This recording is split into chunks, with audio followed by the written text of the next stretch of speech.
Once upon a time, there was a cat named Mrs. Tabitha Twitchit, a very anxious mother who had three young kittens, Moppet, Mittens, and Tom. Tabitha was always losing them, and whenever they went missing, they were always causing trouble. One day, on baking day, she decided enough was enough. She would lock them up in the cupboard to keep them safe while she baked. Mrs. Tabitha gathered Moppet and Mittens, but Tom was nowhere to be found.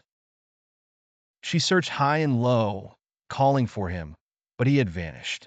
Where could that troublesome kitten be? She fretted, mewing up and down the stairs. She checked the pantry, the attic, even behind the dust sheets in the spare bedroom. But there was no sign of Tom. While their mother searched the house, Moppet and Mittens, left locked in the cupboard, decided they had had enough of confinement. The door wasn't properly latched, so they pushed it open and sneaked out. The kittens crept straight to the dough rising by the fire. "Let's make some muffins," said Mittens, as she gently patted the soft dough with her tiny paws. Just as they were about to get to work, there was a knock at the front door.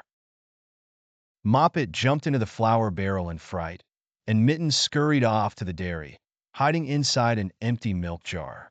The visitor was Mrs. Ribby, a neighbor who had come to borrow some yeast. Mrs. Tabitha greeted her with a sigh.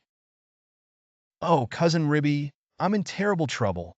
I've lost my son Thomas. I fear the rats have taken him." Ribby offered to help, though she was skeptical about the rats. "I'm not afraid of rats, and I'll help you find him," she declared. As Tabitha and Ribby searched the house, they poked under beds, rummaged through cupboards, and even checked a closed chest in the attic. They heard a strange noise under the floorboards. What could that be? Tabitha wondered. At last, Ribby pulled Moppet out of the flour barrel, shaking off the excess flour. "There's been an old woman rat in the kitchen," Moppet whimpered. "She stole some of the dough." Tabitha rushed to the dough pan, where they found clear marks of little scratching paws and a lump of dough missing. "Which way did she go?" Tabitha asked, but Moppet was too frightened to answer. Ribby and Tabitha went to the dairy next. There, they found Mittens hiding in an empty jar. When they turned the jar over, Mittens scrambled out. "Oh, Mother!" A big rat came and stole a pat of butter and the rolling pin. "Mittens kye," Tabitha gasped. "A rolling pin and butter? Oh, my poor son Thomas." The two cats rushed upstairs, remembering the strange roly-poly noise they had heard earlier. "Perhaps it's the rats," Ribby suggested. They began to search the attic, their suspicions growing.